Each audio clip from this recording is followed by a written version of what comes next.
Hi friends, welcome to Anuvi's Kitchen. இன்னைக்கு நம்ம Anuvi's Kitchenல பார்க்க போற recipe Oreo cheesecake. So cheesecake நால எல்லாத்துக்குமே ரொம்ப பிடிக்கும். அதுவும் Oreo cheesecake வந்து all time favorite கேக்கா இருக்கும். So அவன் இல்லாம ரொம்பவே ஈஸியா பண்ணக்கூடிய இந்த Oreo cheesecake வந்து நம்ம எப்படி செய்யறதுன்னு பார்க்கலாம் வாங்க. So Oreo cheesecake செய்ய தேவையான பொருட்கள் என்னன்னு பார்க்கலாம். So நான் வந்து 12 Oreo biscuit எடுத்துர்க்கேன். So 2 tablespoon melted butter, powder sugar, 400 ml heavy whipping cream. So அதுக்கப்புறமா 400 கிராம் க்ரீம் சீஸ் எடுத்துக்கோங்க. ஸோ இவ்வளோ தான். ஸோ ஃபஸ்ட்டு வந்து நம்ம பிஸ்கட்டை மிக்சர் ஜாரில் சேர்த்து நல்லா ஃபைன் பவுடராக அரைச்சிக்கலாம். ஸோ பிஸ்கட்டை வந்து இந்த மாதிரி நல்லா பவுட்ரு பண்ணிக்கோங்க. ஸோ நம்ம பவுட்ரு பண்ண ஓரியோ பிஸ்கட்டை ஒரு பவுலில் ட்ரான்ஸ்ஃபர் பண்ணிடலாம். ஸோ இதோட 2 டேபிள் ஸ்பூன் மெல்டட் பட்டர் சேர்த்துக்கோங்க. ஸோ இதை வந்து நல்லா மிக்ஸ் பண்ணிக்கோங்க. ஸோ நான் வந்து இன்றைக்கி ஸ்ப்ரிங் ஃபோம் பேன் தான் யூஸ் பண்ண போகிறேன். ஸோ சீஸ் கேக் எடுக்கிறதுக்கு ரொம்பவே ஈஸியாக இருக்கும். ஸோ இது தான் யூஸ் பண்ணணும்னு தேவையில்லை. ஸோ நார்மல் கேக் ட்ரேயும் நீங்கள் யூஸ் பண்ணலாம்.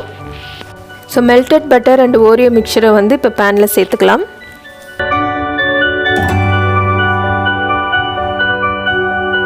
ஸோ இதை வந்து ஒரு ஸ்பூனால் ஈவனாக எல்லா சைடும் ப்ரெஸ் பண்ணி விட்டுக்கோங்க.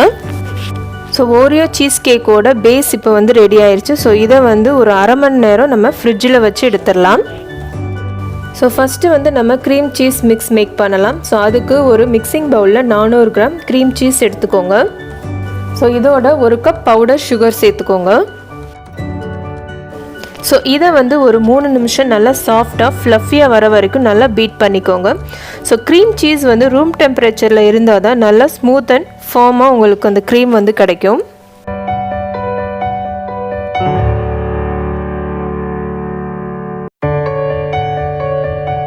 ஸோ நம்மளுடைய க்ரீம் சீஸ் மிக்ஸ் வந்து இப்போ ரெடி ஆயிடுச்சு. ஸோ இதை வந்து தனியாக வச்சுக்கோங்க. ஸோ அடுத்து விப்பிங் க்ரீம் மிக்ஸ் மேக் பண்ணுறதுக்கு ஒரு மிக்சிங் பவுலில் 400 ml fresh and cold heavy whipping cream சேர்த்துக்கோங்க. ஸோ இதோட ஒரு 1/4 டீஸ்பூன் பவுடர் சுகர் சேர்த்துக்கோங்க. ஸோ இதை வந்து ஒரு 2லேருந்து 3 நிமிஷம் நல்லா சாஃப்ட் பீக் ஸ்டேஜ் வர வரைக்கும் நல்லா பீட் பண்ணிக்கோங்க.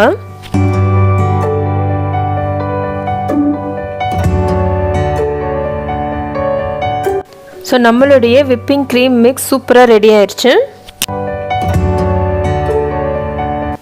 ஸோ இதை தான் நம்ம பீக் ஸ்டேஜ்னு சொல்கிறோம். ஸோ இந்த மாதிரி தான் இருக்கணும். ஸோ இந்த விப்பிங் க்ரீம் மிக்ஸோட நம்ம ஆல்ரெடி செஞ்சு வச்சுருக்கிற க்ரீம் சீஸ் மிக்ஸையும் நம்ம சேர்த்துக்கலாம். ஸோ இதோட குட்டி குட்டியாக க்ரஷ் பண்ணி வச்சுருக்கிற ஓரியோ பிஸ்கட்டை சேர்த்துக்கலாம். ஸோ இதை வந்து மெதுவாக ஃபோல்டு பண்ணி நல்லா மிக்ஸ் பண்ணிக்கோங்க.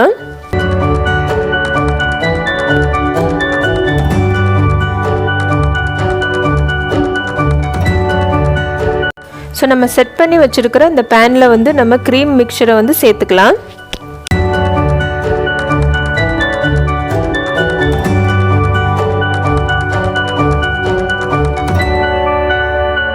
இதை வந்து நல்லா ஈவனாக ஸ்ப்ரெட் பண்ணி விட்டுக்கோங்க.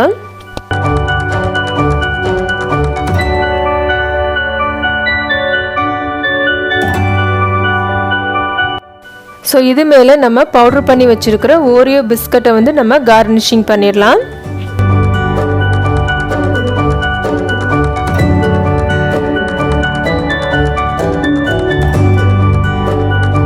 ஸோ இந்த மாதிரி நல்லா கார்னிஷிங் பண்ணிவிட்டு ஸோ இதை வந்து ஒரு 6 hours அப்படி இல்லாட்டினா ஓவர் நைட் ஃப்ரிட்ஜில் வச்சு எடுத்துக்கணும். ஸோ நான் வந்து ஓவர் நைட் தான் வைக்க போகிறேன். ஸோ அப்போ தான் நல்லா செட் ஆகும். ஸோ இப்போ பாருங்கள், நம்மளுடைய ஓரியோ கேக் சூப்பராக செட் ஆகிருக்கு.